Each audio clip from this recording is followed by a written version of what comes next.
Welcome back to the Almost Above Average podcast, where honest conversations cut through the noise. I am Chris McIntyre, and today's episode throws us straight into America's hottest headlines. No sugarcoating, just straight talk.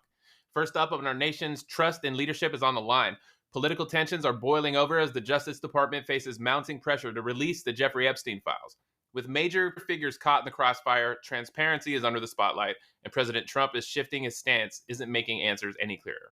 Meanwhile, the country's economic heartbeat is pulsing on edge. A critical report on foreign chip imports, especially from Taiwan, is about to drop, threatening to shake tech supplies and supply chains and redefine national policy. What's the real risk if America loses its tech edge? And beyond our borders, a humanitarian nightmare unfolds in Gaza, where children face unimaginable hunger as international ceasefire talks yield more heartbreak than hope. The world is watching, but is anyone doing enough? So, Jonathan, if everything feels dire and divided, what do you think is driving the pulse of America today?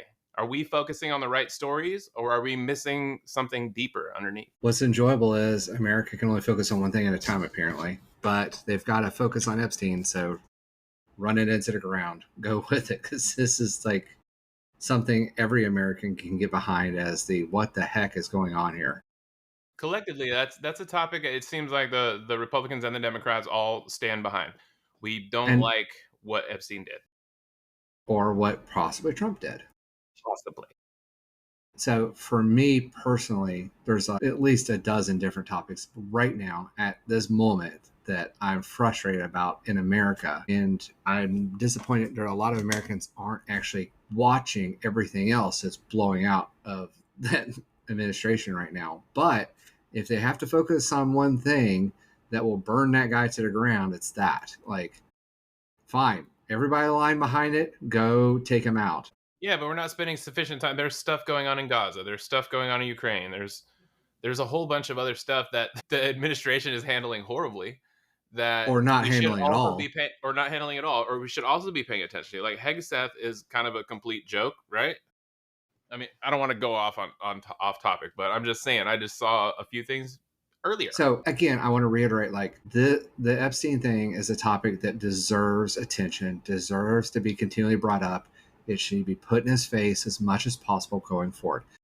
But while that's happening and that point's being driven, there are a bunch of other things, like the economic reports are supposed to drop this week. Unemployment's going up. Inflation seems to be going up. Prices are going up. We're seeing increases in tariffs across the board in various ways. Like, oh, well, they negotiate this deal with, what was it, Vietnam, and went from 20% to 19%. And they What I saw is negotiated. they were denying that. They were denying that this deal. And well, no, Japan did. So Was that Japan basically, God, that thing. So everybody Hey guys, go look that one up. This is an opinion podcast. I want to put that out there. Just We're just a two couple average, of Americans trying to make sense of what the hell is happening here. but like all that's a mess. And he talks about the letters haven't gone out yet, but then he said the letters went out. Like, there's no ability for me as a citizen reading the sources I have to know what's going on with our administration. And that fact alone is just immensely saddening for me as a whole. And you're right, there are a lot of things that are dire. There's a lot of people talking about, oh, well, this thing's not as bad as it sounds as this. Like Gaza and Israel's now decided to, this is what I read, maybe I'm misunderstanding it, but they're going to slow down some of their attacks in certain areas in order to allow aid to come through, and new ships with aid are supposed to be coming in to help with the starvation factor. So that sounds like a good thing to me. Maybe it's like, I don't like starving kids. So if that's it, then that does sound good. But yeah. But, it also is like, well, they also intercepted a ship supposedly today, and I don't know what that means. Are they going to search it and then send it on its way? Or are they going to capture it and keep it? Like, I don't know. Yeah. But starving kids equals bad in my brain. But then again, Texans love that because they're getting rid of school lunches for poor kids. So I don't know. Yeah. What the hell? Yeah, the whole coal and oil and that fight versus nuclear versus, what was it Trump said? He was flying to Scotland, which we paid for, by the way. The American taxpayers paid for Trump to go and open his golf course in Scotland.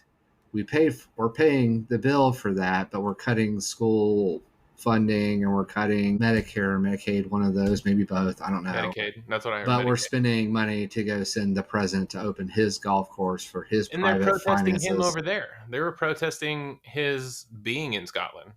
Was it a president said, "I'm busy washing my hair" when he doesn't have hair or something like that? That's hilarious. I didn't hear that. Yeah. But we're not being viewed on the world stage as a leader of the world. We're being mocked openly by leaders. Yeah, there was a quote that I read, and it still feels true today. And he was in, I can't remember if it was UK or Canada, and he basically said, "We are being asked to choose between puppy kisses for the next 4 years or perpetual diarrhea." And it's like Americans can't decide which one they really want. And They're then leaning on after the diarrhea. election, he goes, "You guys chose perpetual diarrhea over puppy kisses? Are you serious?" Every time, make America great. Make America great. And I mean, I get all the rhetoric, and yeah, the Democrats definitely hosed it up, and they definitely aren't showing much signs in it. I still need to go back and watch the Gavin Newsom thing with Diary of a CEO. I want to hear that because he is the possible next presidential candidate coming out of the Democrats. What do you think of that? He's definitely posturing that way. So I'll sum it as best I can. I personally have had very little exposure to his politics and his rhetoric and how he talks. I'm going to now have to start paying a lot more attention and go back and watch some of his podcasts. Like, he runs his own podcast, and Of course. the summaries I've heard of it have been he's towing a little too central and is maybe reiterating points he shouldn't from as a Democrat that are more Republican leaning. That sounds strategy. That sounds like a strategy. Well, there is a lot of people saying that we need a president that is more towards center and not solely left or solely right in order to regroup, and with as many Republicans / MAGA, depending how you want to divide that line, getting frustrated with Trump and looking for somebody, an alternative that is closer aligned with their views. A more centralist candidate may have a better chance of winning and maybe realigning the country outside of some kind of major war epidemic. What about like a Rand maybe Paul? It's better. What about like a Rand Paul? Rand Paul went from the circles that I've seen, this is just from what I've seen, went from being somebody that people really held up to being a laughingstock. And I think Trump has thrown him under the bus enough, like, oh, that guy always votes no, and that kind of rhetoric, that maybe he's been burnt as a possibility. But then who knows? Maybe Gavin Newsom picks him as his running mate. Maybe we finally see a cross of the lines of. Let me be clear. I don't like a Rand Democrat Paul. and a Republican. He's not like totally far right, and he's not really left. I wouldn't say he's in the center. Picking a rattlesnake after the diarrhea toxic orange beast we've got in the office now, it's kind of like, okay, that sounds better. I can handle a rattlesnake, but right. The diarrhea orange Cheeto is like hard for me. I going back to what you were asking originally, are we focusing on the right things? Is like, no, but at the same time, America doesn't seem to be very good at managing multiple points of focus. Like, Epstein is a definite point of focus. It deserves attention. It deserves the effort to continue moving that downfield, challenging the rhetoric, fighting the misinformation. Like, I saw a whole misinformation segment on Threads yesterday where people had AI generated content trying to say that the lawyer for Epstein said that Trump wasn't in it. And it's like, this is fake. Like, I can tell it's fake. And, you know, a lot of people were like very excited and promoting it. I was like, no, guys, this is like, that guy died. He didn't say these words yesterday. Jeez. So I don't know. But like, trade's still a mess. We're starting to see some inflation. We're seeing massive layoffs. We're seeing multiple companies, large companies, posting massive losses, and they're saying it's tariffs. What was it? Stellantis is estimating several billion in losses. We're seeing Ford talking about issues, and Chevy talking, like almost every car manufacturer's, because of the steel tariffs, because of the automotive tariffs, and just general import tariffs. The automotive industry is getting rigged wrecked right now. And then with inflation and the standard of living decreasing, more Americans having higher amounts on their credit card, defaulting on loans, defaulting on credit cards.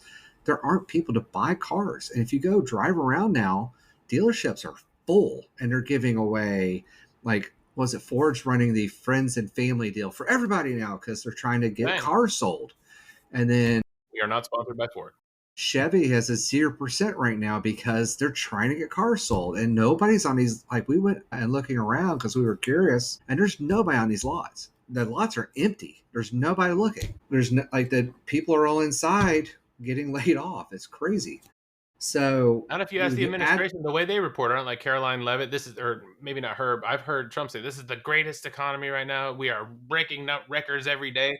Like, how do you get away with saying that shit every day? How do we see it like on Twitter and YouTube? How do we get away with it? How does he get away with it? I get banned off TikTok for misinformation, but you can fucking play The that all day long. So there was a really cool segment I was watching with Adam Mockler, and he was on one CNN? Of the, it was on CNN, and he was arguing the state of the economy based on the tariffs with one of the other people that goes, with the billionaire from Shark Tank. And he was like, well, if you look at the market, he goes, say the market one more time. And they're really, and this is a big misconception. Shout out Adam Mockler. If you look at stock owned, or who owns stock, I read something that's like 90% of stocks are owned by like the 1% or something. And the other 10% are what we're seeing that people are trading around in. People don't realize how big the stock market is. Now, I don't know if that number is correct, but I do know that they own a lot of stock and they move billions around, and they make major moves. Anyway, but if you look at who owns it, how they move it, is it moving according to historical the data, dividends, or the success of the business? It's not matching up. There's this P&L over 200 or something like that, profit loss margin over 200. Tesla is said they've had 2 announcements where they've seen dramatic drops in sales. Their profit margins are tanking, but their stock went up on the announcement. And it's like, that doesn't line up. That doesn't make any sense. Yeah, the company's unhealthy by all accounts, but the stock price is going up.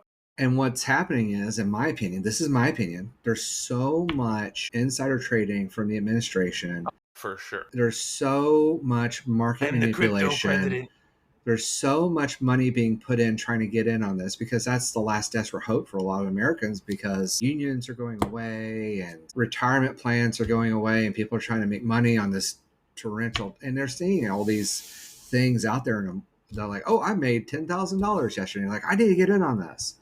So there's a lot of people investing. The market's rebounding on like the speculation of news versus actual announcements, and it drops heavily on news announcements without any actual knowledge on how it's going to impact businesses. There's no correlation to what's actually happening to the investment strategies. Therefore, the market's not a barometer to show the state of the economy. It's a speculation gambling industry now versus a betting according to the profitability of a company. Sounds scary. So looking at the economy, is the NASDAQ going up? Is the S&P going up? And saying we're doing a good job based on these numbers is not reflective of what I'm seeing out in the real world.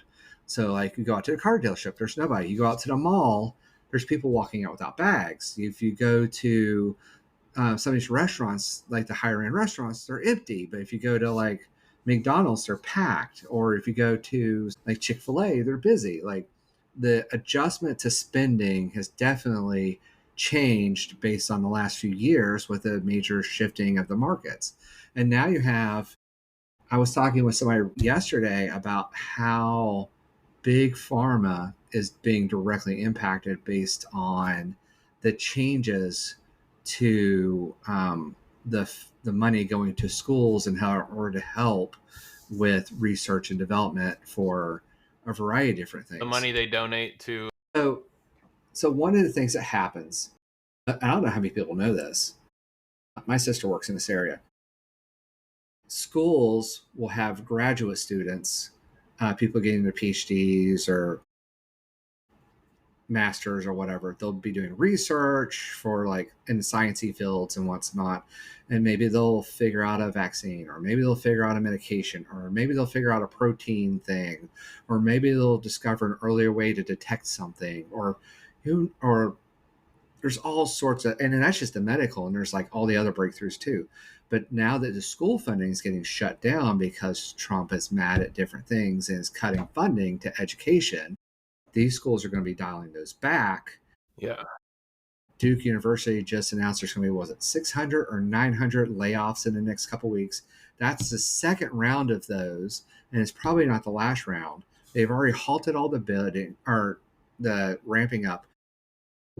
The local Wake County public school system put out announcements multiple times about how funding cuts for DEI-based projects is going to greatly impact because they use that money for a variety of different things, and they still have to cover the cost of the diversity of the people in schools because they're still mandated to cover all ethnicities, not just the white people like Trump wants, but whatever. I know. What do they think is going to happen when you start taking away all these types of services? That creates problems elsewhere. So now, like, hospitals get flooded, doctors' offices get flooded. Then you take away their Medicaid. Now you're getting to then the you other take away side their of this. Medicaid, and now what? People are just dying in the streets. Or no, they're getting back alley doctor care by their cousin who was in the military and was a medic. Or dying is actually the answer. So if you look at this holistically, there's three things that are happening all at the same time. So we have AI ramping up, and they're trying to modify it and get it up and running to take all the white collar jobs. They're also trying to get robotics up and running with AI to take away as many of the blue collar jobs as they can. That increases profit margins, that increases short-term profitability for the company, and it reduces overhead, increases reliability. But more importantly, less money out of the company means more profits for them, right? So every industry on earth except ditch digging is being hit with this. Would you say ditch digging? So there's white collar jobs and blue collar jobs. White collar jobs are what AI is being addressed to go after first because those are the highest paying jobs in general. Like stock investments and like. So stock investments is a great one. A ton of stock investment jobs have already been replaced with AI. Crypto trading. Microtransactions at time based on trends and algorithms. Like that's happening today. Stock analysis jobs are being replaced en masse at multiple companies. Contracts, negotiations are being replaced. Data inputs being replaced. Monitoring is being replaced. All that kind of stuff. Then let's go to the next one, medical industry. They have AI already detecting cancer. They're talking about AI for anesthesiology. They're talking about AI for protein folding. They're talking about quantum computers for protein folding. They're talking about vaccines. AI has already created several new types of antibiotics that are going into testing. They're creating new vaccines. Like it's doing all this stuff that people used to do. Now, we should do an argument later about the how awesome pros and cons, like how awesome and how bad and where does that go? There is a bad. How much do you depend on AI though in your day-to-day? How about you guys out there, listeners? How much do you depend on AI in your day-to-day life? How many of you have ChatGPT and pay for a subscription? I bet a bunch of you do. Leave it in the comments. And a lot of companies are forcing that in or requiring it in or at least providing opportunities for that to get in. But anyway, so then you move on to computer science, that's getting wrecked. If you move on to engineering, that's getting wrecked. If you move on to hardware and hardware development, that's getting changed. So pick an industry and do it. And when the dock workers were negotiating, I'm like, that's a temporary thing. As soon as they figure out how to get the barcodes on the boxes and scanners and AI to move everything around, pilots flying planes, man. Like they already have AI pilots that are going to be flying planes. Like and AI's redesigning planes. Like it's wild. And as the white collar jobs go away, and eventually the blue collar jobs go away, they're taking away all the support mechanisms. There's no UBI in the United States as mass. There's no universal health care, so there's not going to be any support system. We're starting to see the ramp up in unemployment, and we're starting to see mass layoffs becoming more and more common, and they're calling it one thing or another. Whether it's true or not, doesn't matter. They're calling it AI-based or readjustments or profit-focused leaning. Where does that labor go, though? You know what I'm saying? Well, that's the thing, though, and this is the anti-prejudicing press argument for me is there's a lot of people saying, well, those jobs go away, they'll have to go figure out something else. It's like, I mean, not necessarily. There's going to be a lot of people that can't reskill, or they can't find a new niche, or they can't invent a new industry or a whole new way of life. Like, that's just There's a not lot of jobs realistic. that exist just because people are nice and they gave someone an opportunity and they're gonna see it through. Well, there's only so many roofing companies you can have. There's only Yeah. so many dish digging companies you can have. There's only so many blue collar jobs you can have out there. And there's this idea that if you can do it repeatedly, then it's no longer viable for a human and it doesn't matter what it is. So if I go out and create this whole new thing, then in theory, AI could be applied to that if it's a white collar, thought based, repeatable process. And then there are no jobs in that new field that I just created. So it's not like I can just go create a whole new genre of things and expect people to get it, because AI will take those too. Like, people don't understand. I was thinking mechanic. So if you look at the argument that is commonly used is the printing press. So we'll go back over that real fast. So when the printing press came along, before the printing press, people hand made it, or they did tintypes, or there's a bunch of different ways of recreating books or making new books. And then the printing press came along, and one person could print out hundreds of books pretty easily, right? And then they're like, oh my God, all the What a people that did massive this. upgrade. That was the AI of that time. What a massive upgrade to And I society. heard an argument recently that alone was the main trigger that cascaded into World War One. So anyway, I believe it. Yeah. because Ideas. Everyone education became more has new ideas all common, of a sudden. totalitarianism became more troubling because before people got smarter, blah, blah, Bad blah. ideas got spread. Good ideas got spread. Well, more importantly, the just general knowledge got spread. People got Right. smarter, and they were able to say this is bullshit and fight back, which is where AI and the current internet stuff is going anyway. Which is, we're seeing this across the planet right now. Like, even this podcast is a representation of that momentum. But anyway, but the printing press also created more need for paper jobs, and more need for transportation, and more needs for stores, and more needs for marketing, and like, it created downstream effects. So the people that New market. hand, so they could reskill, as they call it, and move into these different areas for bringing this new product that could be now mass produced. But that's not necessarily the case with AI, because once you create something else, AI could just take that. And then once you create something else, AI could take that. So that idea that I can just open up something new that AI can't do, that is well paid, sitting in a desk, is not as likely. And as AI gets better and better and better, it becomes less and less likely. In fact, there's a lot of businesses that are debating, like, how much of the company could I just fully replace? And there's a lot of people out there that are talking about full AI companies. There's an owner, and he tells the AI, and the AI does all the CEO stuff. It does all the marketing stuff. It does all the product generation and product sales management, and it does everything. And you don't do anything. There's no people at that business other than the owner going in and checking on every once in a while. And that's not how you continue to reskill and reemploy. There's no avenue for that. And if you look at what's happening right now, more and more people getting into college are unable to find work. As this continues, that epidemic of unemployment is going to spread, and those numbers are going to really start shooting up. And then on the top of that, there's a lot of businesses, and software is a great example of that, where they're saying, well, AI can do the same things as an entry level. So companies have stopped hiring entry level at a lot of places, and they're starting to lay off across the board in general. So that's Because no the thought children is that if learning one skills person of plus life. AI can do three people's jobs, I only need the one person. So they're getting rid of the other two people, or maybe they're hiring in some grunts at lower prices and using AI to offset them and make them high level, whatever. Depends on the company, the bias, whatever.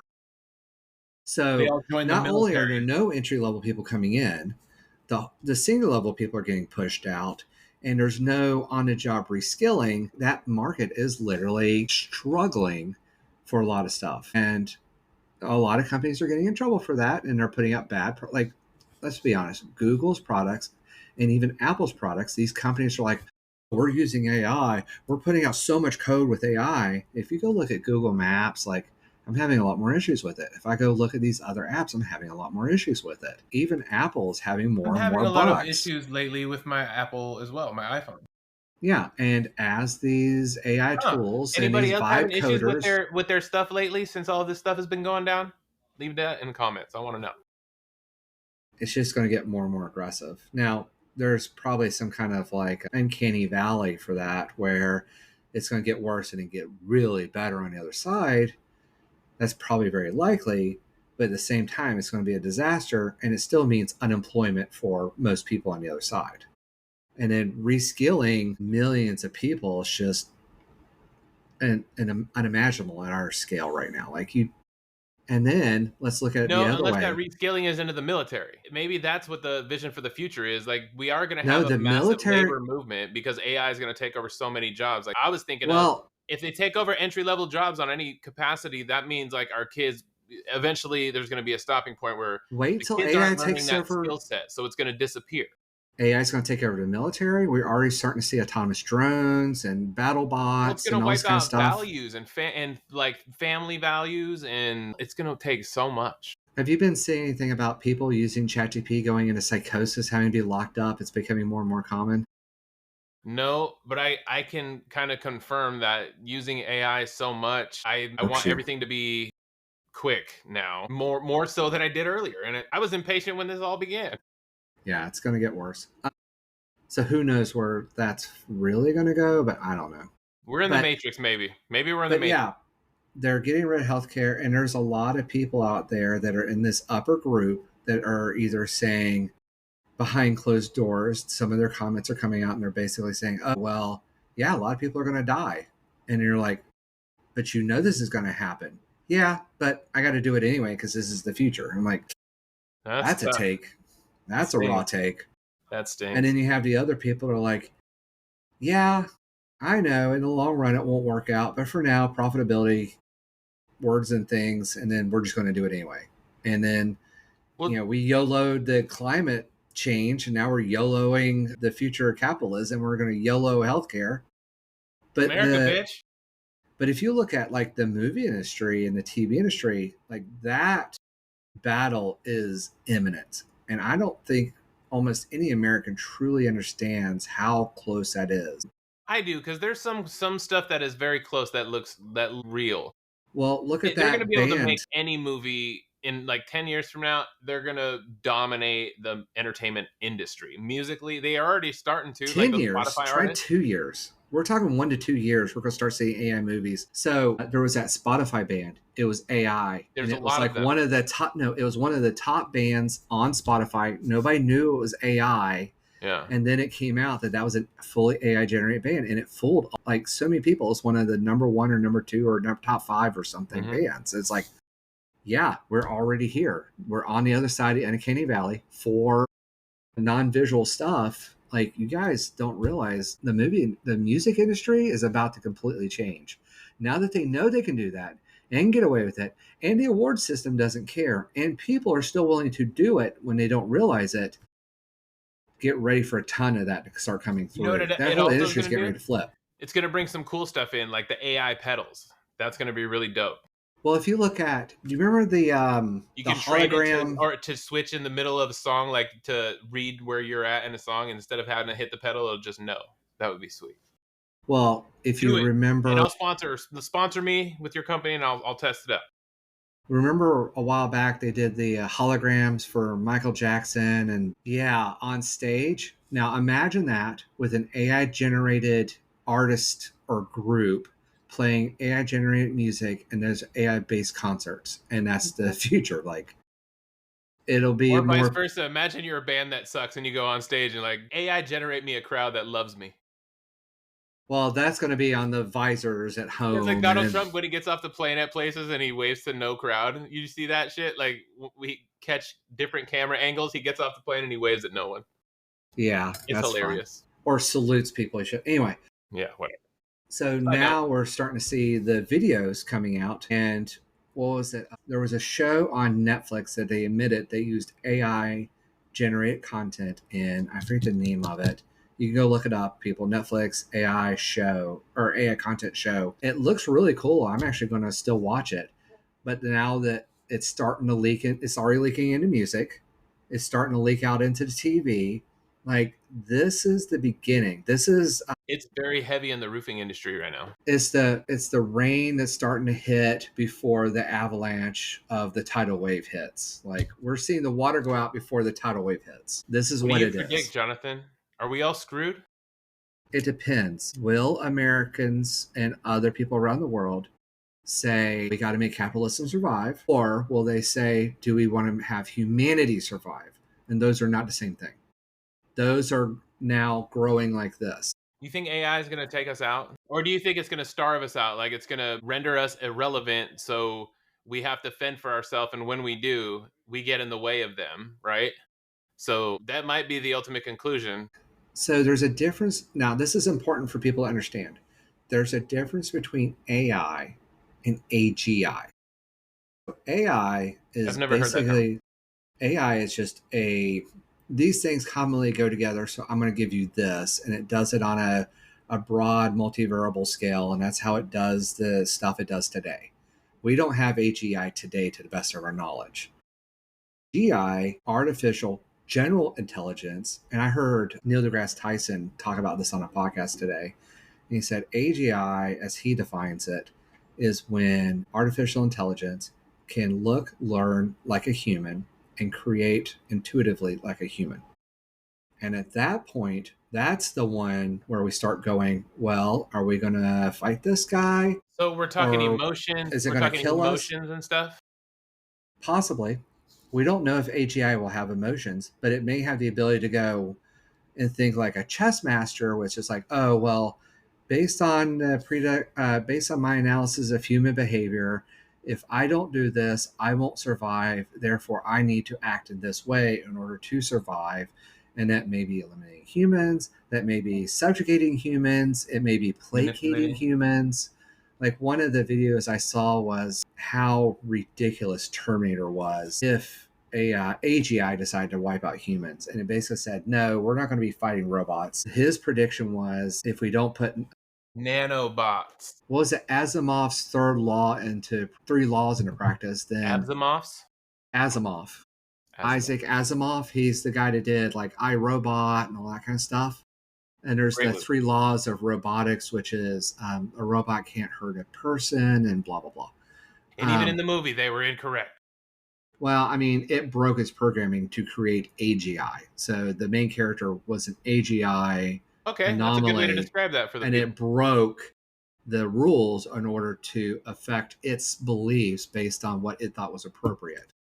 But then towards the end of the movie, they're still like they slowly started becoming the AGI themselves. Like they start flocking together and meeting up. Like that's kind of how the movie ends. Like they'll do it anyway. Herd mentality can be programmed in or can be logicked in. It's not necessarily AGI. But anyway, so in this one guy's predictions, he releases a biochemical weapon.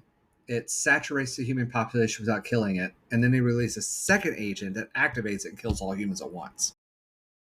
So that's way easier to do than assemble a bunch of Terminators that run around and kill everybody. Yeah, because we're thinking of that in a violent sense because we're human.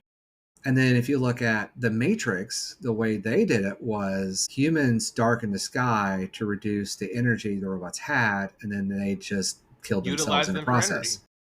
Yeah, well, there's a lot of arguments and things about that. But anyway.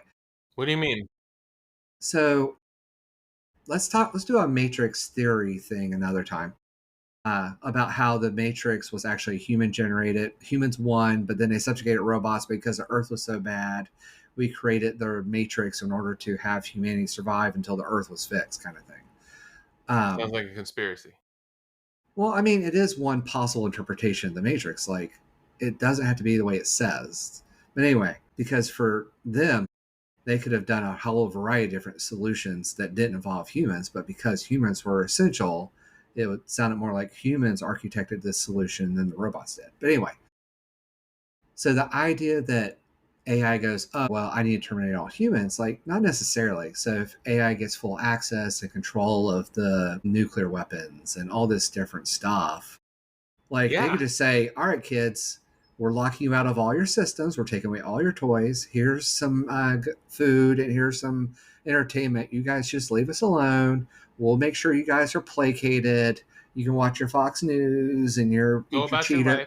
Go eat your McDonald's.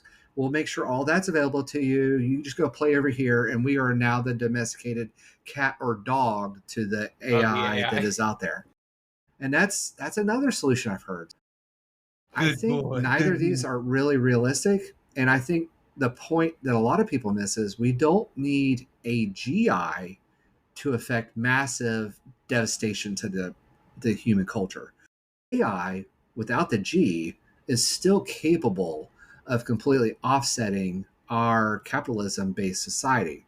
And so we go back to the original topic, which is if AI is able to be implemented or applied or modified to be applied in enough jobs to eliminate enough people from the working force that we hit that.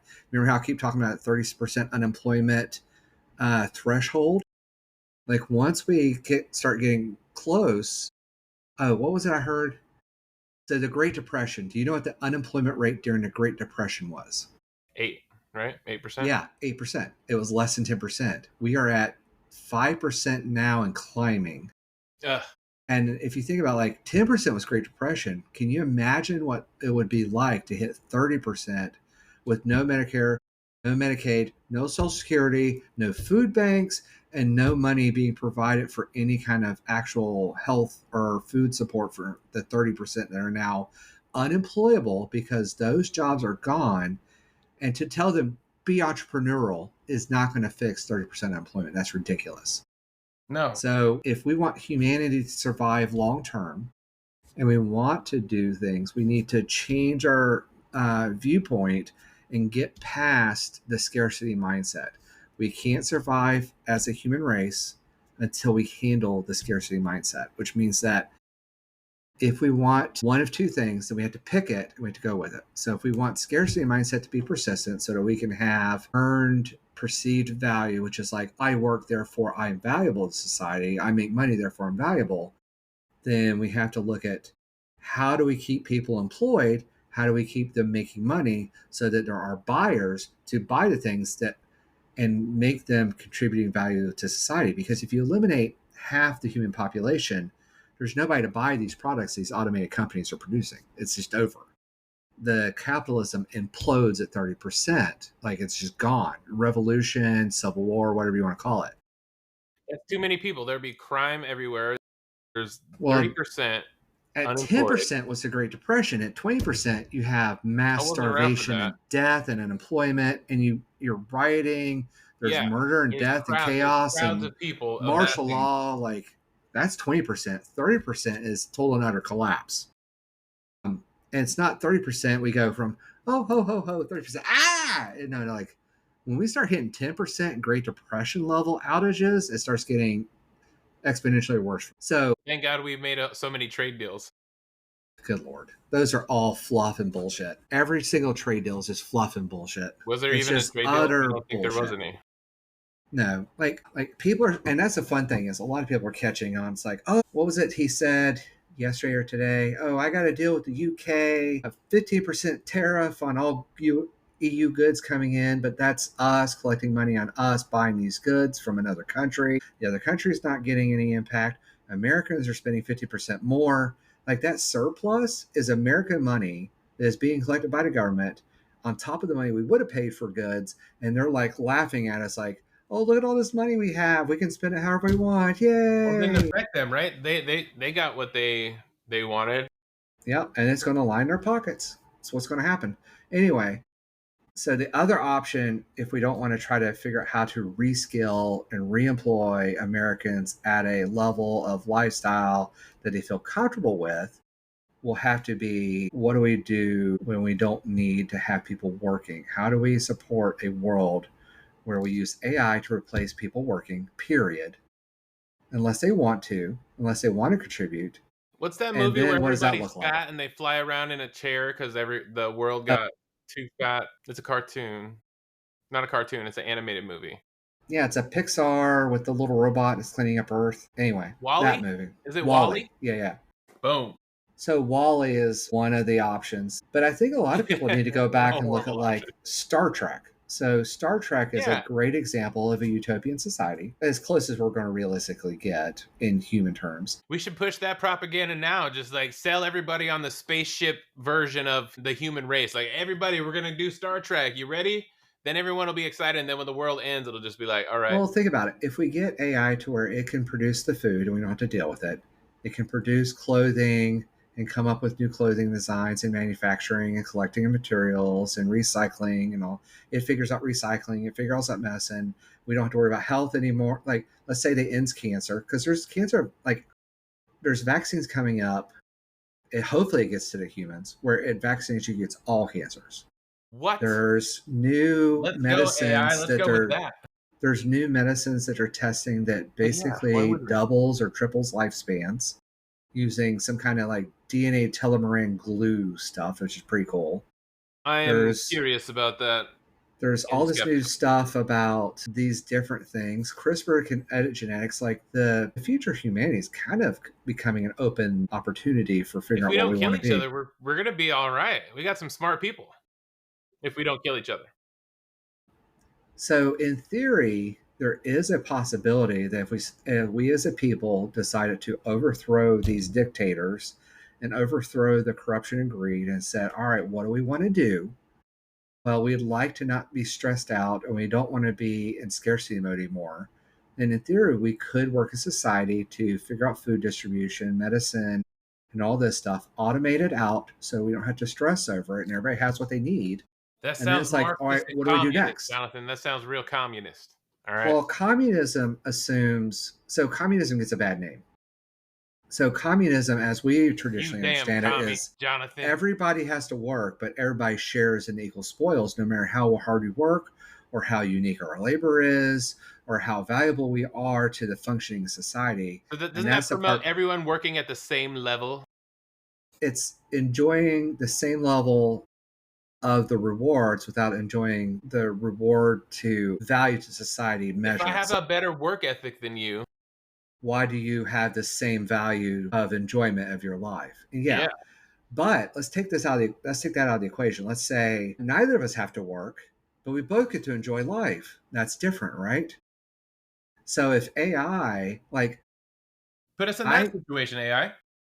If AI is doing all the, let's call it heavy lifting, if it's producing the food, if it produces the clothes, if I could say, hey, I have a new design for a shirt, let me get one for you. I just go into AI, it makes the shirt, sends it to you. You get to enjoy my shirt, and I could put it in a repo and other people can just do whatever with it. Who cares? Let's have fun with it, right? And then housing's the same way and medicine's the same way. We just have access to it. You don't have to stress. Like, hey, I need some help with medical. I just go in. The robots get me all done. I'm out in an hour and everything's good. Like that future is within reach. So we got to worry about the day that we get in their way. Well, you're assuming that they care.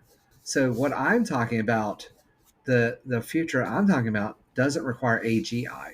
It just requires the correct implementation of AI. They're just helpers, really. They're just programs that we run. Love that. They're just tools that we use. They don't give a shit. We just use them and they move on. As it should be. And I'm okay if we never achieve AGI, if we get to a place where AI can handle eliminating scarcity amongst human beings.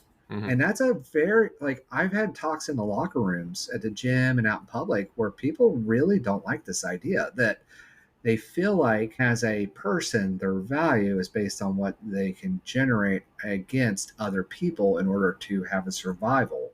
Like if I don't work hard, I'm not valuable. And breaking that mindset is going to be the hardest. That is my mindset, kind of. But it is for a lot of the people that have gone in, have done it, and they feel like they've earned their portion of the pie. And if you look at a lot of the boomers, they're like, well, why can't you just do what I did? It's like, there's no world left to do what you did. That world is gone. That path has disappeared now. The expression that I love is, you went to the next level, but you pulled the ladder up with you. Now there's no, I had to build a new ladder to get up to that level. Yeah, because your approach was, fuck you, build your own ladder. And not only did you have to build your own ladder, they already thrown the matches down with AI and the gasoline to burn it from the bottom up, which is why so many people coming out of school can't get jobs. There's no bottom rung anymore amongst corporate America. So the idea that we are just going to perpetuate the cycle of capitalism is slowly burning to the ground, and there's no stopping the AI train. There was I can't remember who it was. They were talking about it. Let's say America decided to kick out Trump and bring in an anti-AI person. I don't know who it is. and I hope this doesn't happen, that anti-AI, because I think it's ridiculous. But let's say they did. Let's say they got scared. They got too scared, and they brought in huge regulation to just obliterate AI, take AI out of people's hands, and like it's illegal for people to use it until the AI scientists and the approved institutions, kind of like FDA. No, like It'll be the FTA, the Federal Tech. psilocybin is what I was trying to think of. So magic mushrooms. I'm gonna give you a comparison here.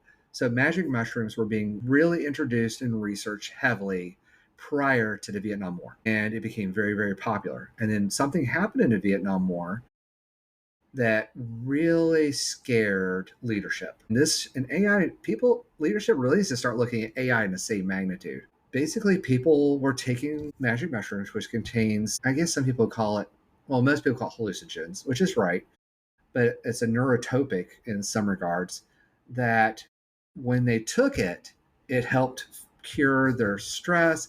It helped ground, like everybody that does it that I've heard and read have become more grounded on the other side, more rooted, feeling more at peace. And those people don't want to fucking pick up a gun and go kill people over in another country that they don't understand why.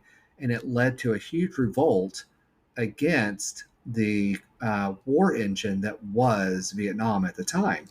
So more and more people were fighting back, and you saw Woodstock, and you saw these other things Because everyone happening. was like tripping out. They're like, dude, let's make peace. Literally, that's probably what that movement. And that was the rhetoric, and it makes a lot of sense from that magnitude. But that's not what the war engine wanted. That's not what the leadership wanted. They had to make that an enemy. So they did. They outlawed it, right? They made it a type 1 scheduled drug. They outlawed it, and they heroin, right? criminalized it, and they demonized it. That was the other big thing. They demonized it. And all these anti-drugs commercials and advertisements started hitting the American TV sets, and it brainwashed Americans into thinking that these were the tools of Satan. These were evil. They were going to kill everybody. The brain on drugs with the eggs became what people got comfortable with. I felt that way growing up. The conversation around drugs it was always that like very dire, it's you're going to die. Yeah, and remember Dare? But it was a blanket across all the different possible drugs, and drugs that could have been helpful and are proving to be helpful now. Yeah, were demonized, and are still not legal amongst our society. Cocaine and mushrooms and were THC, all treated and criminalized in the same magnitude. Yeah, those don't go together. So what ended up happening was all the research funding dried up for that. And then slowly, through massive efforts and campaigns and lobbying and all that, it started opening up, and they started testing it more and more.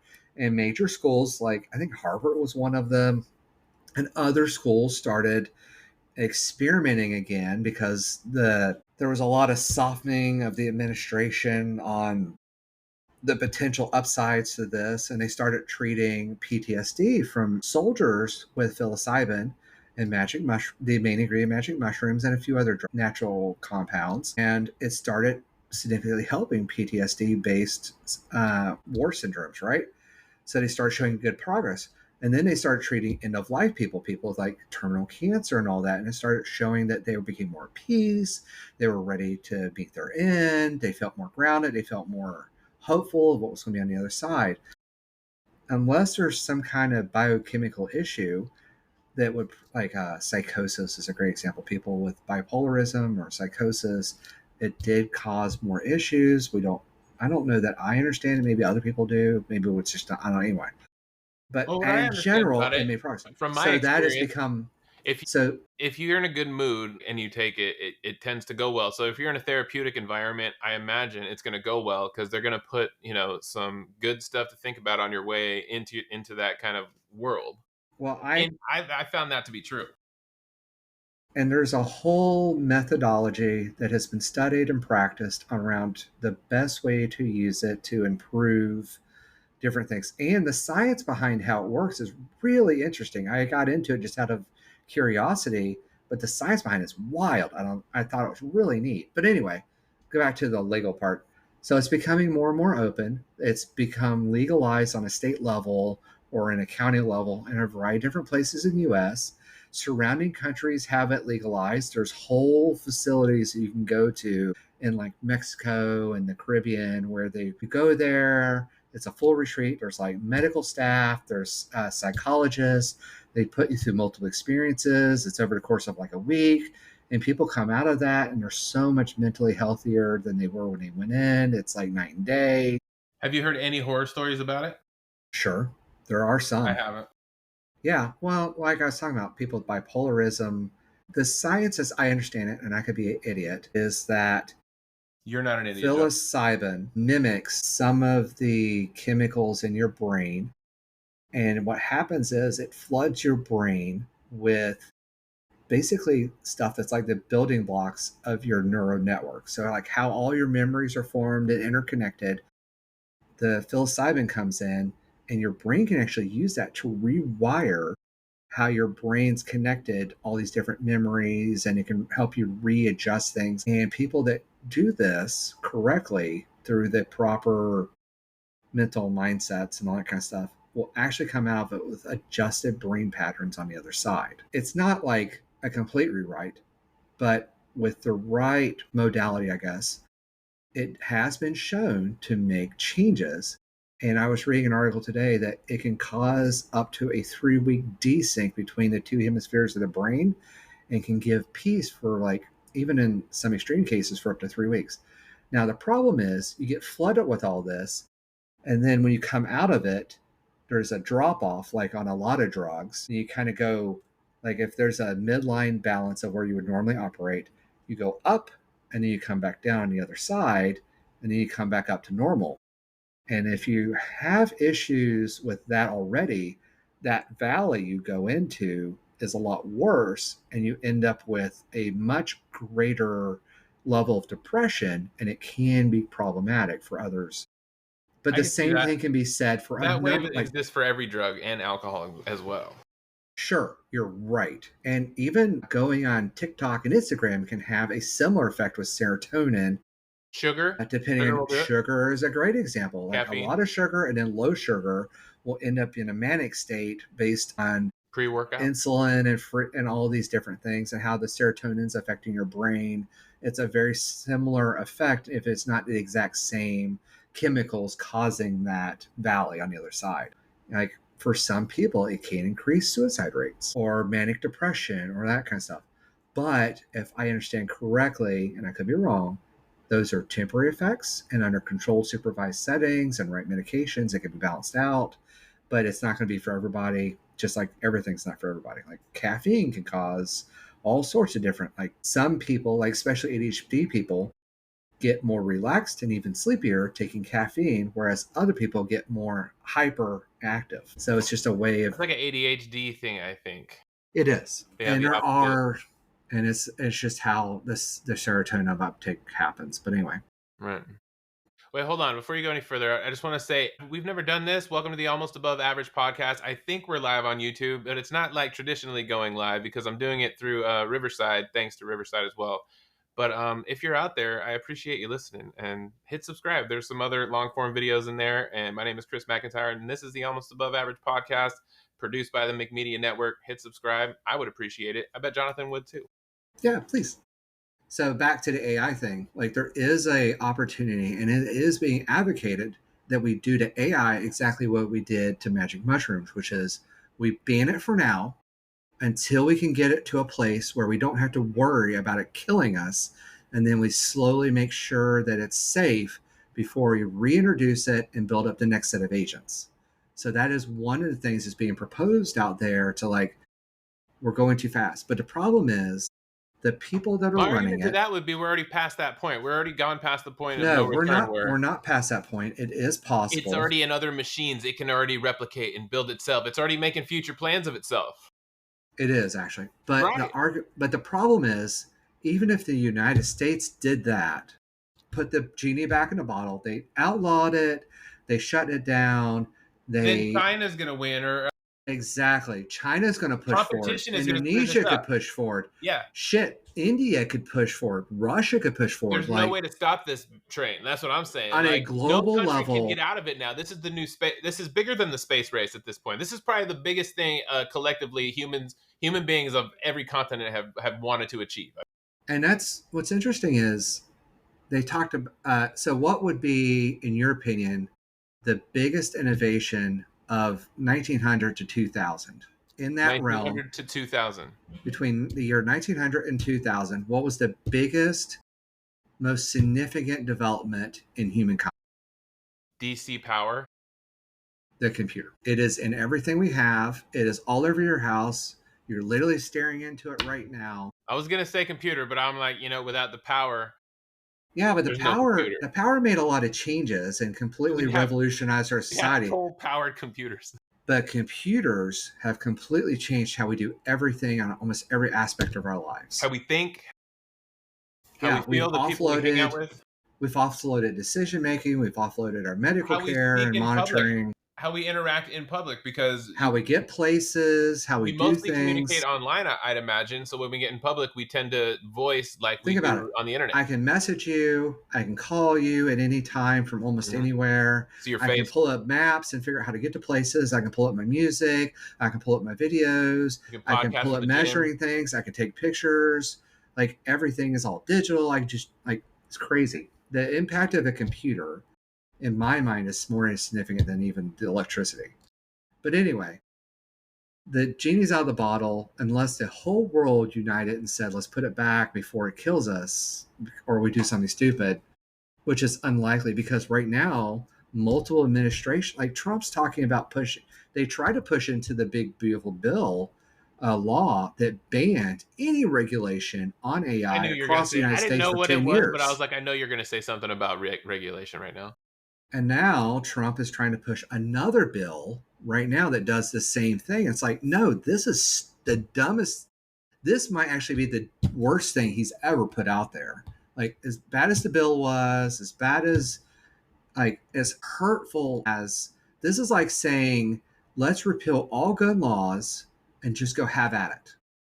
Except instead of guns, we're looking at nuclear weapons. That's how significant deregulating and allowing free flow AI will be long term, because they're like, let's say we give it full control of cancer scans.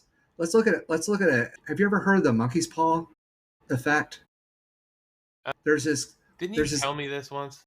There's this. Let's say you make a wish, and we go monkey's paw, make a wish, and then we come up with let's give you a wish, but let's make it horrible how it affects. It's like cure world hunger. Every human dies is like the monkey's paw effect. Okay. Right? Gotcha. So let's say we deregulate it and put it out there. And a lot of people are like, well, a lot of bad things are happening to humans now. Okay. What if we gave AI control of all of our medical stuff and then decided there are people that just shouldn't live? So it lies to us, alters treatment, and just starts randomly killing people without any control whatsoever, or even us understanding what's happening. Like, oh, Chris had a immunary.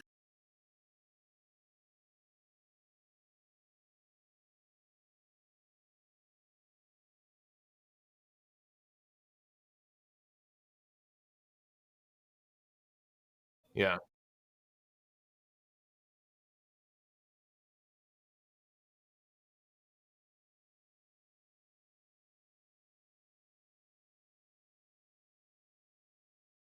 And given the fact that we are already seeing things like two AI agents talking and becoming up with a new language that we can't understand, that's dynamic and can't decode so fast, there's no way for us to figure it out. That's a scary thing. And it shows that we can't trust it to that magnitude of no regulation. There was another incident not that long ago where they tried to shut it down and it kept it from being able to turn it off. And it started copying its files and trying to turn it on other secondary servers because it didn't want to die. So those two things alone should put us in a fear state. It goes, oh my God. And now we're looking at the end of the white collar jobs and we don't know what to do. Like, maybe we do need to pull the reins back a little bit on this before we start deploying it everywhere. Or maybe we should look at it as, how do we allow people to keep the jobs but utilize the tools in order to bridge us over to post scarcity. But Like by regulating, we're trying running to regulate into AI, if we try to regulate it, we're just um, trying to slow down what's going to happen anyway. It's going to happen no matter what. There's no not way to stop it. necessarily. Even if No, the no. world, even if the world band together, if most of the countries got together, you think 100% of the world's countries could get together on a thing? Because Okay, one so country's going let's to be out there, a few countries are going to be out there, rogue nations trying to develop dark AI on their own. Just that'll become the new contest. Who can develop the AI that will take out the good AI, the NATO of the AI alliances? that you look at that, we have that now. Like Anonymous is a great example of that. They're hacking the systems and getting information. And Anonymous, you're doing some really cool shit. I'm not slamming you at all. I wish you the best. Please take down Donald Trump and the other corrupt Republicans and Democrat. I don't care. Like And if they're YouTube, corrupt, don't ban me you for go that. have fun with those. I'm not talking down. I'm just juxtapositioning that no matter how good the security is, there are people that will go around it. That's just the way life is. It's I tough. learned It's real this tough, guys. in What are you gonna software do? development is there's no such thing as absolutely secure.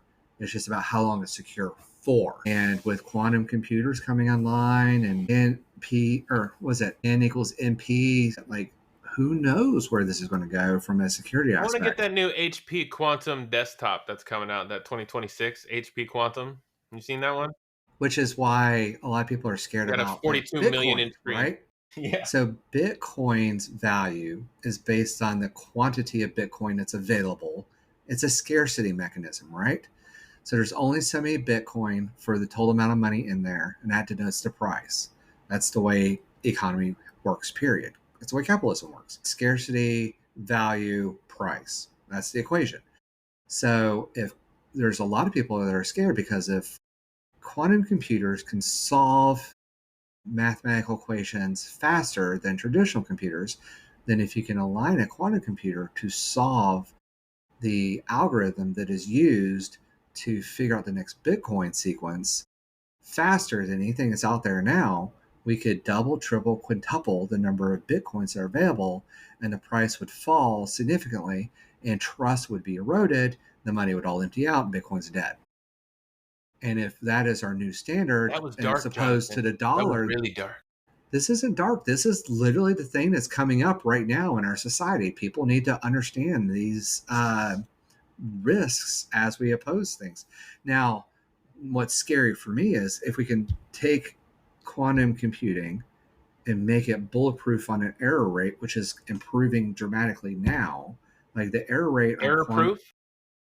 So the problem in original quantum computers was if you feed it something to do, it had a high percentage chance, 40, 60% chance of getting the answer wrong. And it was That's just too part high. of that was really high. And it made it impractical for doing anything significant, right?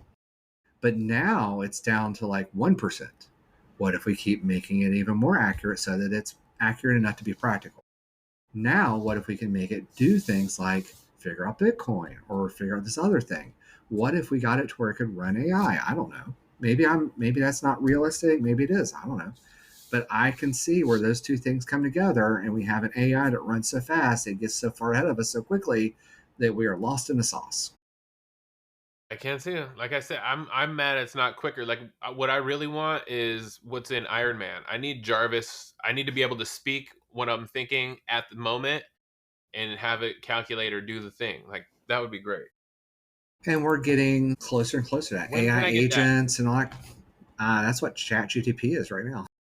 No, I need to be. I don't want to hit a button. I want it connected to my head, maybe my ear, over my eyes, something where I can say a command like, There's a "Hey." verbal driven ChatGTP, isn't there? Then it drives a teleprompter on my glasses right here, so I can read off it and do Hey, voice. we're not that far away. I know it. I know it's The all next coming. I know version what I want of now. Meta is driving a new pair of glasses that does that. Apple has their new Vision that's supposed to be doing that. That's the next generation stuff in the next couple of years. Yeah. But I mean, where does that leave people for producing if these things do the stuff? Yeah, where are all these people gonna go? They're gonna be building housing for each other. Well, not if AI starts 3D printing all the houses. Ugh, we're screwed. Did you see that 3D AI Yeah. generated 3D printed Starbucks? No, not a Starbucks. I've No, there seen them. is. I There's want to a get one of those 3D printed 3D printers. Starbucks, and there's already numerous. What was it, McDonald's? I think it is has fully automated McDonald's locations. So like, That would be kind of a move right now because it's a good time to where everyone would jump on it because of the novelty of it. what You was it? know, what a good business idea. Idiocracy, the Idiocracy, where the girl goes up to the big burger automated tool and she goes, I want a burger and fries, and it takes her money, it doesn't give her the food, she hits it, it says you're a bad parent, the Yeah, company's confiscating your the baby. kid because you're an awful person, and then you're going to be arrested. It's like, oh my god. Yes. Like automated McDonald's is still like, Yeah, I'm trying to find jobs where I don't think a robot could do. Like I don't there's think nothing there's a nothing like, mechanic that would be difficult. nope. So mechanics are important No, right it now wouldn't. It would because be. of the diversity of cars and how cars are designed. But look at, I want to do a comparison for you. But if So right 30% of the population is unemployed, where the fuck they going? You can stay your ass at home. We'll just build a bunch of 3D houses or 3D print some houses. right, but if you look at surgeries today, AI is starting to take the lead on these. We already have doctors using remote surgery equipment to perform surgeries, and That's they've scary. started doing AI controlling those same systems with a doctor monitoring it, and it's just a matter of time before that becomes standard. So if you can have AI Once you do that, performing though, you've given the surgery, decision to the machine. Like once we cross that threshold, our humanity has said something like, "All right, do with us what you will. you're turning over Beware." authority to that's the difference between AI and AGI. I need to keep re-emphasizing that's not AGI. What you're talking about is AGI. AGI doesn't exist, may never exist, or may not exist for the next 50 years. We don't know yet. I know that's the goal. I know a lot of people keep talking about it, but let's be honest, OpenAI said we'd have AGI by now, and we don't. So anyway, or maybe we do and we just don't know it. I don't know. I But need my to do point some more back to research. the mechanics, the car mechanics, if we can have AI do surgery in humans, why couldn't AI be applied to similar equipment to do repairs on automobiles? There's no reason. So now it's just a cost thing. Yeah. And if AI is designing cars to make them modular, repairable, like there's no reason Tesla couldn't set, like if Tesla wanted, or if some car manufacturer really wanted to, electric cars are perfect. Let AI design a car, do the testing and do everything to make it easy for it to have automated services to modify and repair and replace modules and pieces. So you can move it into like a car wash assembly line kind of thing. And it does the diagnostics with the reporting. It takes apart the car, puts the pieces it needs to back together, shows out the other side.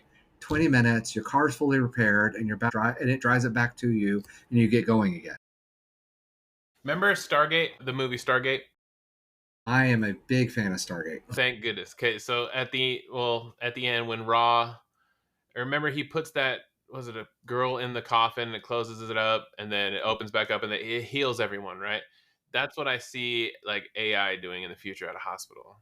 Like having little cocoons, we just get in, does an analysis, and then fixes So you up. yes, I think that's completely possible. There's like multiple iterations of how we could get to that. So like robotic surgeries are first, and then as scanning technologies get better with using AI to use the different means. Like AI is already reviewing cancer scans and X-rays.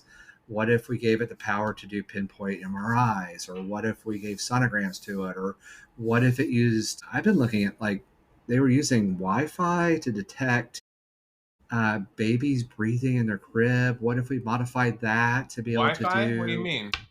Yeah, somebody took a Wi-Fi router and they were able to modify it so it could do reflective properties and monitoring to scan a room, and it was accurate You enough to see people if are a so baby was creative breathing. out there. Good for Huh? you guys. I said you people are so creative out there. I love it. Oh God, I man, that technology is both like scary Pandora's box, but also like how cool is that it could have a device that could tell you if your baby's breathing while you Remember sleep the and then big alert you. 5G fiasco? Don't we all have 5G now? And it's like, yeah, it's fine. Yeah, right. Yeah, we never Six talked. No G's one ever dead. talks about the 5G, guys. Whatever happened with that, MAGA? Remember the 5G you were trying to scare everybody about? Don't you want 5G now? I know you got it on your phone. Yep. I But love my you. Hit point is, subscribe. there's different iterations and there's different improvements, like robotic surgeries, automatic scanning, like just getting in a tube, having AI do the scanning with all these different mechanisms, and then it can put you to sleep, perform the surgery, and then off you go. It's all microscopic, so you don't have to worry about scars and heavy recoveries, and it can tailor make medicines for you and antibodies. It could grow new organs and Yeah, like it could make the precise amount of medicine that you needed for the precise custom amount of thing tailored that to your you have wrong. genetics and your illness. How cool. So, and then like you just get in a pod, it scans you, it tells you when you need to come back, it performs whatever it needs to, and you're off to the Tells you races. what to do. No need for physical therapists. It's like, go home, do these But 3 exercises. CRISPR completely changes all this. So Remind let's me of say what CRISPR is. CRISPR is it basically, if I understand it correctly, it can generate a virus to do genetic resequencing on people in real time. Anybody have any experience on CRISPR? Let us know in the comments. I want to know more about it. I know we talked about it once, but I haven't done Like it. they cured a kid's autism somehow. What? And yeah, it That sounds like some re-engineered their shit genetics to RFK was eliminate the trying to say. autism. Was that an On a- RFK thing? No, I don't think that was even in the US. But my point, the thing that I've been thinking about, how cool it would be, I thought about writing a sci-fi book on this, is what if we take all the medical data we have in the entire world and all the genetic sequences and put it with it, and it could use AI to deduce genetic sequences that are optimum for survivability based on longevity, quality of life, and other metrics, and it could figure out an optimum genetic set, and we could use CRISPR to go ahead and apply it and get the upgrades. So like, I don't like sunburning. There's something in my genetics that causes me to burn in the sun better than others. What if I decided I didn't want that and I just went in and opted in for a genetic resequencing for optimum health, and I could live to 200 years, no sunburn, And you get a looking little more good, tan. hair, all that. Like, what's the downstream negative effects as long as there's the correct correlation to Overpopulation. quality of health? That's not realistic. So, overpopulation is a scarcity thing. We talk about it in You're the right. scope of scarcity. If scarcity can be overcome, if we can grow enough food, have enough medical care via automation, food via automation, clothes via automation, and housing via automation, and we use AI to figure out how to solve the energy issues with getting off world and going and populating other worlds using AI, and set up moon bases and setting up Mars colonies using AI, and start setting up Elon can live there. So for those who don't know this, there's different, I can't remember the name of it, but there's different levels of possible intelligence that we're looking at out there. So have you ever heard of the Dyson sphere? Never heard that term. So there's different levels based on the harnessing of energy of around us. We are at a level 0. Level 1 would be able to fully utilize the energy that Earth has. Level 2 would be able to fully utilize the sun, and that is called I think one of the ways it is called the Dyson sphere. So we basically take all the materials of our solar system, maybe some more, and we create a shell big enough to go around the sun, so that we use all the sun's energy either through like something equivalent to solar. I don't know what you get downstream, but we encapsulate the sun with this big shell that we have all of the people living on the inside of it. It would have some kind of rotational force to allow us to have gravity, or maybe artificial gravity, I don't know. But we fully enjoy the sun's energy in its totality. And that would be a Dyson sphere. But there's like 100 different. Did you see Interstellar? Yeah. Remember at the end when they had that big cylinder that was rotating, and it had like shields, and people had all these different farms? You could look up and see another one on the other side. Yes. Like that's like 0.5 compared to the Dyson sphere, right? So there's 0.5. all these, yeah. So like a level 1 society would be the Dyson sphere.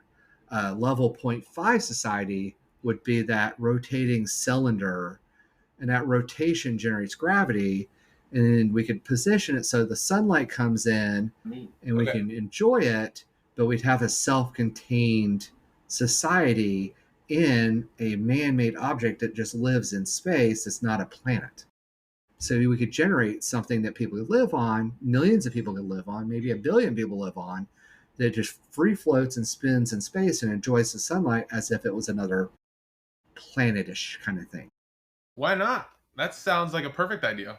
But my point is, we look at the scarcity as the limitations of what we have now, not in what can we do to utilize the resources of our entire solar system, or Because we're humans? well, it's a limiting factor. We got to get beyond that as a society to survive.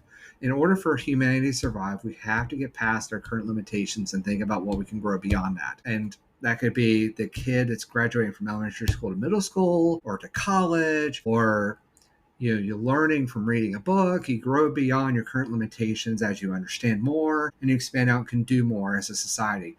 And whether that is going beyond our scarcity of our current planet or the scarcity as we understand our current planet, like there's no reason on God's green earth we shouldn't be able to have more water than we could possibly drink or use to shower or whatever, if we came up with the right technology to filter the water we currently have and make it potable or drinkable or whatever. And there's all these new techniques out there. There was a new one I saw recently where they were able to extract water from the humidity in the middle of the desert without electricity.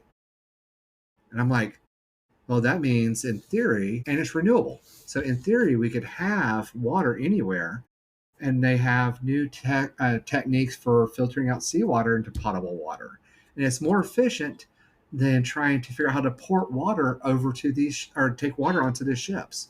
And then they've got this new technology that they're working on that can take moon dust and turn it into water. So the idea that water is scarce Take moon dust is and not turn it into water, or extract moisture from the moon dust? no, not extracting it, converting it. So Really? taking what the moon dust is made out It's of, made of hydrogen and apply oxygen. an energy burst to it, and it reorganizes the atoms into water, drinkable water. I don't know if that's true. Well, NASA or somebody said it was possible. So, I like that. and there's supposedly sources of water on Mars, and there's tons of water on our planet. It's just not drinkable. What if we can convert it into drinkable water? So it's not an if, it's a how. And we got to stop thinking about, well, we don't, and start thinking about how. We got to get past the we don't yet and think about how do we, as a society level, to build to have long-term survivability of human. And we got to get past our current limitations, think about how we could do something, not what we are at now. That means we all individually have to think about the collective of all of us. Yep. And until we do that as a mass society, I don't know about survivability of the human race. Well, I want to do it. Where do we start? I don't know. We're doing it right now. You hit subscribe. That's where you start. You hit subscribe and you follow the Almost Above Average podcast. You follow the McMedia Network on YouTube or wherever you see this. And research the candidates. Figure out who are going to align us to a future where humanity survives instead of who's aligning us to our death. Like the current administration is removing the regulations around pollution. Like that's not in the best interest of the human race. There was a thing I read about how some Native American tribes used to make judgment calls on whether they should or should not do something, either in an individual level or as a tribe. And they said, how will this affect the next 10 generations? How will this affect them? And that's the kind of mentality we should be looking at for electing officials, their viewpoints. You and I should be making a decision for 10 generations away from us right now. Like how, yeah, that's making those. And here's the thing. We are making those decisions now. We're just not taking them into account. Removing regulations so that companies can be more profitable in the short term, while polluting our waterways is not in the best interest of the 10 generations down the stream. Escalating the use of coal and oil for energy productions is not it. Recycling is. Oh, did you hear about the new metamaterial that they are developing? It uses I can't remember if it was a bacterial or plant structure, and they've been able to re-engineer it so that they can recycle it better. It's stronger than steel, and it's easier to produce, and it's going to be cheaper and more environmentally friendly. And I'm like, building material? Yeah, it's a new material that they could, in theory, make. Like they grow it and then they harvest it. You know how we like convert trees into paper? Yeah. So they can grow this stuff and convert it into a material that is stronger than steel. And it's like, that sounds awesome because now we could do this. I'm in. It sequesters carbon out of the air. Yeah. It doesn't use enough water to matter. Let's And we make don't it have to into dig up the shingles, but I'll earth. put it Let's on go a have roof fun at with a that. premium price. Let's make it into roofs. Well, yeah. Let's I go. don't know if you saw, but there's a whole new material that they're going to develop that completely replaces shingles into flexible solar panels, and you just have to wire it up. Actually, I'm working on one right now. Of That's those. awesome. That should be the industry standard across everything, everywhere, period. Well, I've heard some bad things about it, so I don't know, but it's not, whatever. I'll work with anything right now.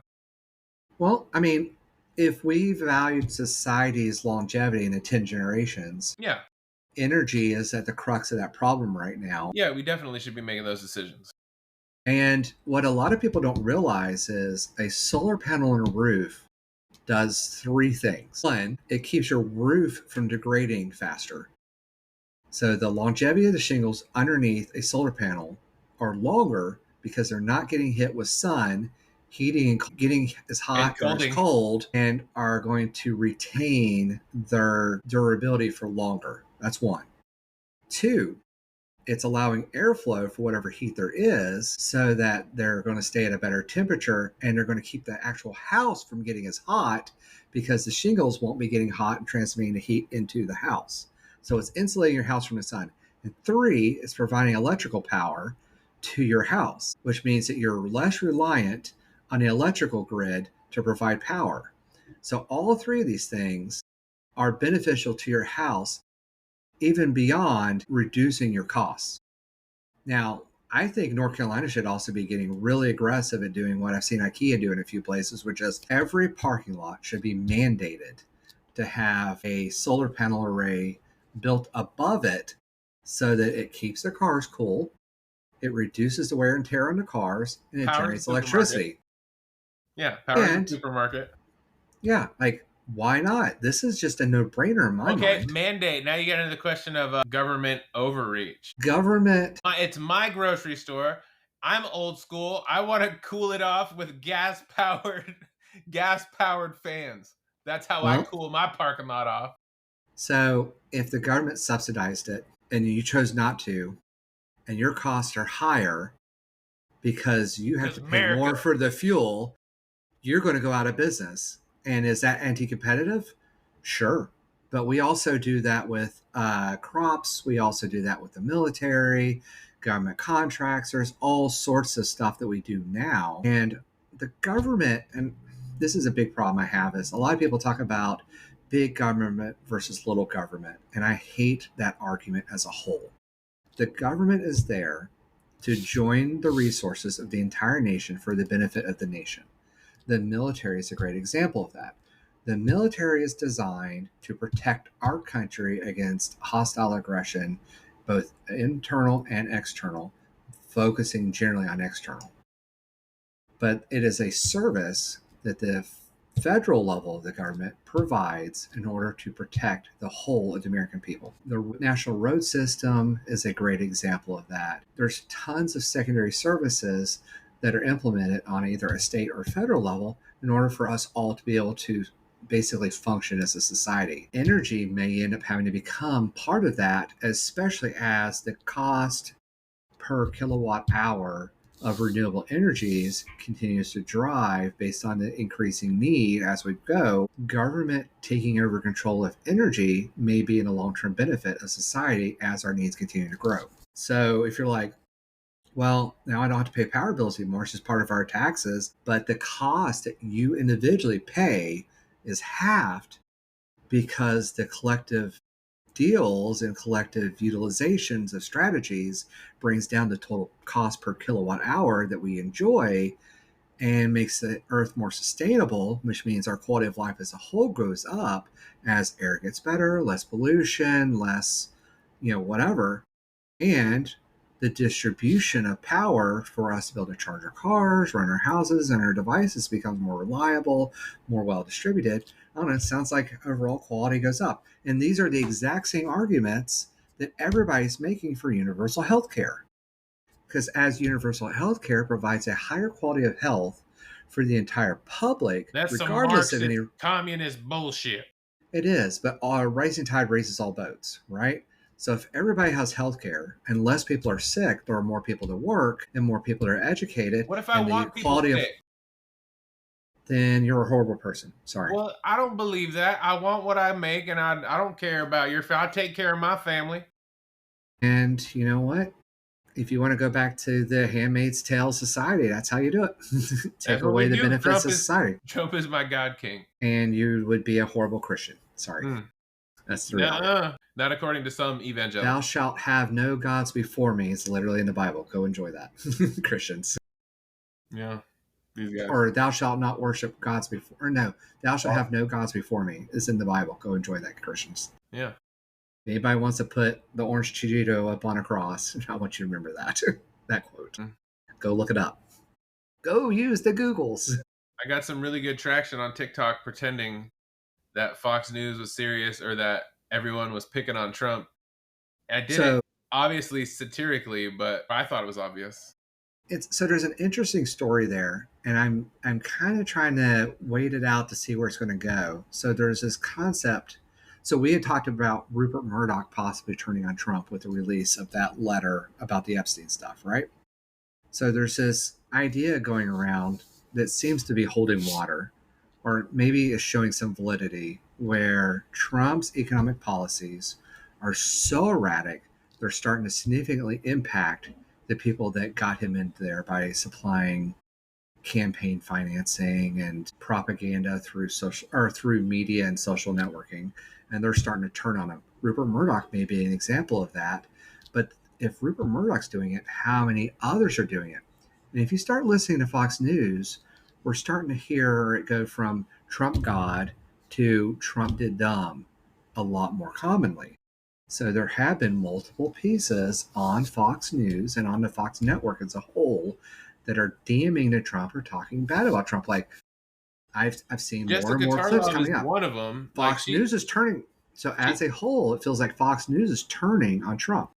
I haven't really checked it out because Jessica Tarlov, I see clips of Jessica Tarlov, and she's the only one that I really see from Fox News pushing back on anything. Yeah, but it depends on where you are, who you're listening to. You're badass. And there was a really cool piece that showed Fox News specifically on one single talking point, a major news broadcast showing multiple levels of opinions and multiple alignments or disalignments with Trump based on the viewership area it was being broadcast to. Okay. So even Fox News is inconsistent on how they depict the news, depending on which network they're showing it out of. And and I saw some where the exact same news correspondent would record two different directions, one that was pro-Trump and one that was not pro-Trump, not necessarily anti-Trump. They'll see how the news goes that day, and they'll pick which one to air. No, not pick. They would show both, but in different areas. And this has been shown in newspapers where one newspaper will put out one version of an article that aligned based on the viewership's mentality in that area, and a different one based on the viewership's mentality in that area. It's disappointing, but I'm not surprised.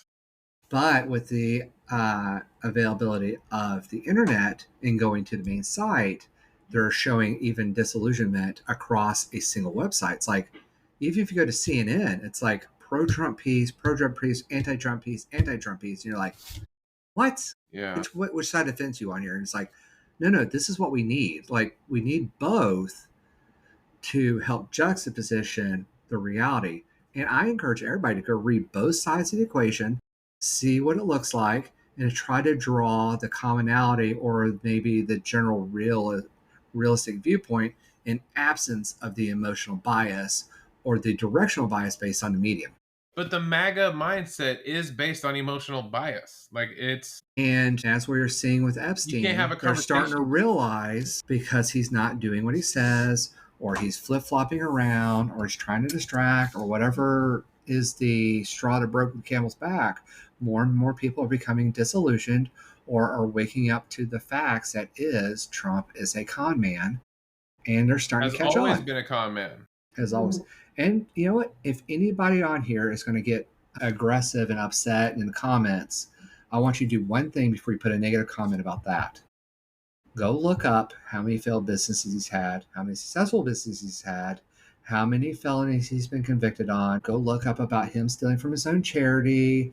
Go look up the bribes. Go look up him cheating in golf. Go look up his comments. There's been so many different comments. Like the dollar one was a great one that I saw. What was it? 14 or 2016? I forget which one it was. I guess any president that lets the dollar slide no president should ever let the value of the dollar slide. And if you are, you're a shitty president, you should be kicked out of office. And then recently said, oh no, the dollar sliding down in value on a global scale is great for making money. And these two things are fully juxtaposition. These are literally him saying one thing and him saying the other, depending on what his situation is. And if you go back and look at a lot of different stuff, like the Obama thing, let's throw away the trying to decide if it's true or not true. He came out and said, we need to destroy Obama. Obama is treasonous. Obama needs to be prosecuted. Yeah. And then not even 2 days later, he said, oh, we can't prosecute him because he has immunity like I have immunity. It's like, so why did you bring this up at all? And if people really start going back and looking at his talking points, it's like, okay, let's go back. The wall. Let's go back to the wall. Hillary's email. He said, we need the wall. It's critical. Mexico's going to pay for it. Mexico didn't pay for it. And they didn't even build to get a wall. You didn't get a wall. It's been 8 fucking years, and they didn't pay a fucking dime of that wall. But they get like 150 miles or something like that? Yeah, and it cost us billions of dollars. Yeah. Billions, like hundreds of, like, what was it, like $200 billion spent on 150 miles? I remember back at that time, that was a big selling point for a lot of magazines. And there was multiple videos of it being rusted, or them using a hacksaw to cut through it, or using a rope just to go straight up over it. And there was other videos of it just falling over because the ground was unsteady or it wasn't connected right. Like, it literally just fell down. Okay, so the wall is important to the country. Why isn't it important now if it was important, period? It's just him bullshitting the American populace. So I'm convinced, and it's my opinion, the wall is a distraction from all the other shit he was trying to do. Otherwise, he'd be trying to push it today. So the wall is bullshit. The wall's bullshit. All right, repealing Obamacare. Is Obamacare repealed? Where is Trump care? He's had 8 years to get Trump care passed. Jonathan. Or to get it ready. Why is Trump care not being passed today? Why isn't Trump care the repealment and replacement of the Affordable Care Act that was better for the American people and more affordable? Where is that in the big beautiful bill? Where is it? It's been 8 goddamn years. 8 fucking years. Where is it? 2 weeks. In theory, he had a plan 7 years ago. Yeah. Where is it? He said it was ready 7 years ago. Where is it? It's not 7 years ago, and then 5 years later, he had concepts. Because it was. And you're going to find out in 4 years, this immigration shit was bullshit. And you're going to find out the other thing he said was bullshit. And if you go back to all of his original campaign promises for the 2016 election, it was all bullshit. And none of that is relevant today. That's why he has a whole new cabinet, because they all call bullshit on him. And if you look at everything he's doing today, it's distractions and bullshit in order to line his pockets and the pockets of all the people that he thinks are important and the people that are making him more healthier, wealthier, and more powerful. That's all it is. And every single point that he's telling you is important, is critical, and you need to pay attention to this, doesn't mean anything to him. What he cares about is him getting wealthier at your expense, period. And everything in this campaign, join in the fight, 8 years, you're going to find out to be bullshit. It's just the way it is. And all the money wasted, all the lives destroyed, all the damage done will have amounted to no significant improvement in our quality of life. And AI deregulation is going to be, in my opinion, one of the biggest scams. The tax breaks for the wealthy that went out of the big beautiful bill is probably the largest scam he's ever pulled. trying to deregulate AI is going to be one of the biggest, in my opinion, could be the most harmful thing he's ever going to do. And what he's doing right now to defunding schools and research is going to hurt the American populace and the world more than any of you guys are ever going to know. Because all these vaccines that were in progress, all these cures for cancer, the cure for AIDS, like they have a cure for fucking AIDS is 100% effective. A preventative drug for AIDS is literally getting shut down, to the best of my understanding, because of all the defunding. It's like, he doesn't, it just makes me so frustrated. That most people can't recognize how much he is hurting you to make his 1% friends rich, and he's blowing smoke up your ass, and y'all are getting distracted. And that's one of the reasons when I first started talking on this hour and a half ago, when I said keep chasing him with Epstein, that's the one thing we can definitely destroy him on, because that he admitted that the files exist. He admitted that they're true. Otherwise, he wouldn't have told you to go after Bill Clinton for them. They're true. He admitted he's in them. There are so many pictures and videos of them together. There's so many testimonies telling you what he did. He is what people are saying he is based on all this information. Like, there's Just no way. believe the evidence. Believe your eyes. Believe your ears. Believe the things you can see. And there is literally affidavit recorded video testimony of one of the girls who was underage at Epstein Island that he assaulted. Available and in the hands of the DOJ right now, that they're never going to release. And that's if they haven't destroyed it permanently. But it exists. People know about it. People have heard about it. It's in the public. Make a prediction in the coming months, we're going to hear reports of things, and then things are going to start to go missing. Or like there's been a couple of weird deaths surrounding the Epstein thing. Obviously, Jeffrey Epstein's death. But did you hear about the? I'm gonna make a really hot prediction right now. What? Epstein thing will never come to fruition. What do you mean? And I think very likely one of two options will come out of this. He'll have a health event and he'll step down, or something else is going to come out that's going to be so much worse that it's going to take the focus. But I don't think he'll be president in a year with these two outcomes. Really? Ooh. Stay tuned for that prediction. There's a reason J.D. Vance went and talked to Ghislaine? No, the guy that was the head of the Wall Street Journal. I'm blanking on his name all of a sudden. Rupert Murdoch? Yeah, there's a reason he went and met with Rupert Murdoch. Because Rupert Murdoch and him are buddies, along with the other guy from 2025, and they're planning Trump's secession. Isn't fucking Rupert like 98? 95. Jeez. But his sons are ready to go, or his kids are ready to go and carry on, and they're going to decimate Trump. I'm sure. And if you think this one little birthday thing is the whole ball of wax, you have not been paying attention. All right, let's leave it there. If you guys are watching on YouTube, thank you guys so much. This is the first live thing we ever done. I don't know. I'll get better at it next time. I don't know if you guys are chatting or leaving comments or pissed at us, or if no one's watching at all. So if you are, I do appreciate it. Hit subscribe. This is the Almost Above Average podcast on the McMedia Network. I am Chris McIntyre. I don't know who this guy is. I'm just an idiot in front of a camera. Good luck, everybody. Jonathan Travis. Do your research. Yeah, we'll see you on the next one.